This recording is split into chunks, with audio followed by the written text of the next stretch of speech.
como você faz esse serviço de chegar até o consultório e oferecer esse tipo de tratamento aí pro nosso paciente?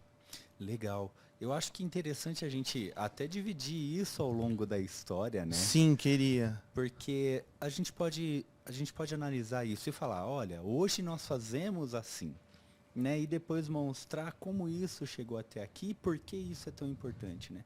Então, o que hoje nós fazemos, né? Hoje nós temos a oportunidade de ter uma interação entre médicos e dentistas, né? Algo que até uns 20 anos atrás era mais difícil. Sim. Existia, mas com muita limitação, né? De trazer o que a medicina tem de melhor para o paciente odontológico também. Por que isso? Porque, infelizmente, na formação do cirurgião dentista no Brasil, a formação médica é separada.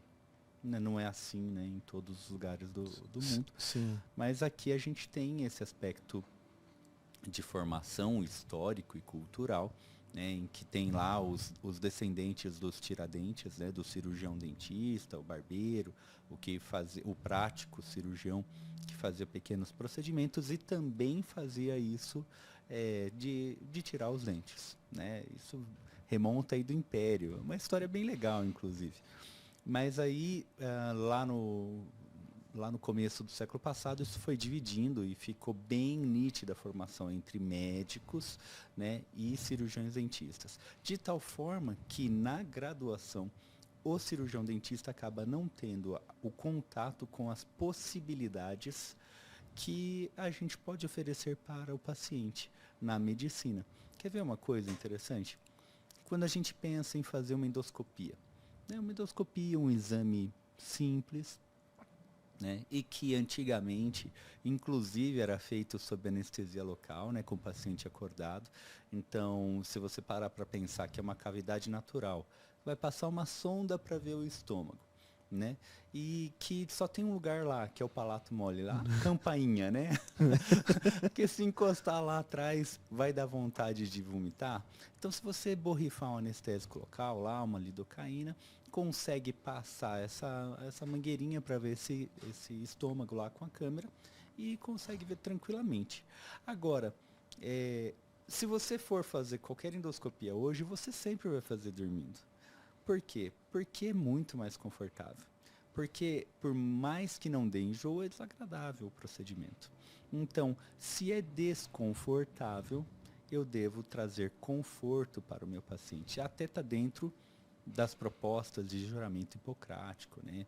Da gente sempre pensar na beneficência e nunca na maleficência do paciente. Sim. E tudo isso.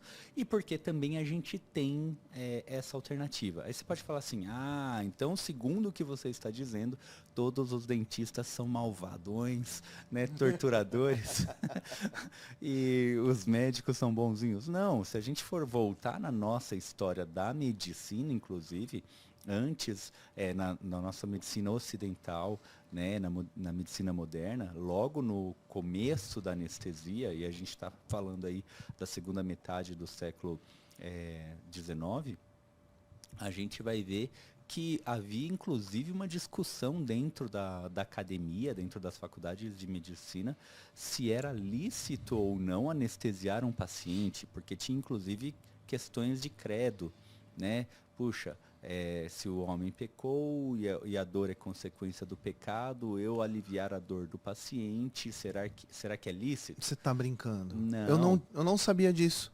É. Então, rolou uma série de discussões, assim, né, dizendo que a dor era indissociável do bisturi, até que, falar, pera lá, né, se for para advogar e entrar na questão religiosa, eu posso dizer com toda a vaidade possível que o primeiro anestesista da história foi Deus, né? Ele foi lá, fez cair um profundo sono sobre Adão e tirou a costela de Adão para fazer a mulher, né? Então... Olha só, galera, eu não escolhi à toa, tá vendo? Meu Deus do céu, doutor. Continua aí que tá legal esse assunto, hein? Caramba. Pior que é. Então, até durante essa discussão toda acadêmica mesmo, né? que se discutia se o bisturi era indissociável da dor, né, veio quem dissesse assim, olha, Deus ama tanto o homem que quando o homem pecou, ele criou a morfina, né?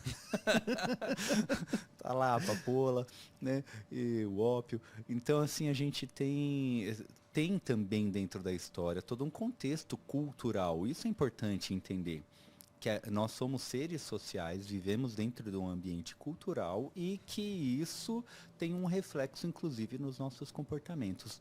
Hoje, hoje, 2022, quando a gente pensa em um médico, a gente pensa em alívio de dor. Não foi sempre assim. Antes da história da anestesia, quando pacientes eram diagnosticados com uma doença que era cirúrgica, eles preferiam cometer suicídio do que passar pelo procedimento cirúrgico, né? Olha Caramba. que loucura, né? Sim, sim. Então, mas hoje, então vamos colocar data nas coisas. 2022, uma pessoa que esteja com dor, ela sabe que se ela procurar um pronto-socorro, ela pode até ser curada ou não naquele momento, mas ela sabe que sem dor ela vai ficar, que vai tirar a dor dela, Exato. né? Então, dor, médico sem dor. Por outro lado, agora a gente vai para o inconsciente coletivo e de novo colocando data nas coisas, né? Sim, sim, isso é importante. Explicando esse contexto cultural todo, né, e histórico, né, e que a gente vê mudando. Por favor, não joguem pedras, né? Os dentistas não joguem pedras. Mas assim, a gente tem um paciente saudável, né, que sabe que vai ao dentista, sabe que vai passar por dor, mas está tudo bem. Talvez ele até saia com dor, mas também tudo bem. Então a expectativa de um tratamento odontológico ou de um tratamento médico no inconsciente coletivo é completamente diferente. Mas não há necessidade de sofrimento mais. Essa tecnologia já foi alcançada, esse conhecimento já foi alcançado e agora ele começa a ser compartilhado, inclusive no meio odontológico, né? Então, os pacientes agora, porque o objeto maior do nosso trabalho, né, seja do médico, seja do cirurgião dentista, é o paciente. É que ele tenha um bom desfecho, é que ele chegue num bom resultado, né? E para isso a gente vai ter mais segurança e mais tranquilidade se esse paciente não experimentar nem dor, nem angústia, nem nada disso. Então, quando eu começo a cooperar, e aí a gente entra, qual que é o papel do médico anestesista na evolução aqui da odontologia? Quando eu começo a cooperar com um cirurgião dentista, então medicina e odontologia andando juntos, quem mais ganha é o paciente. E nós também. Não tenho dúvida.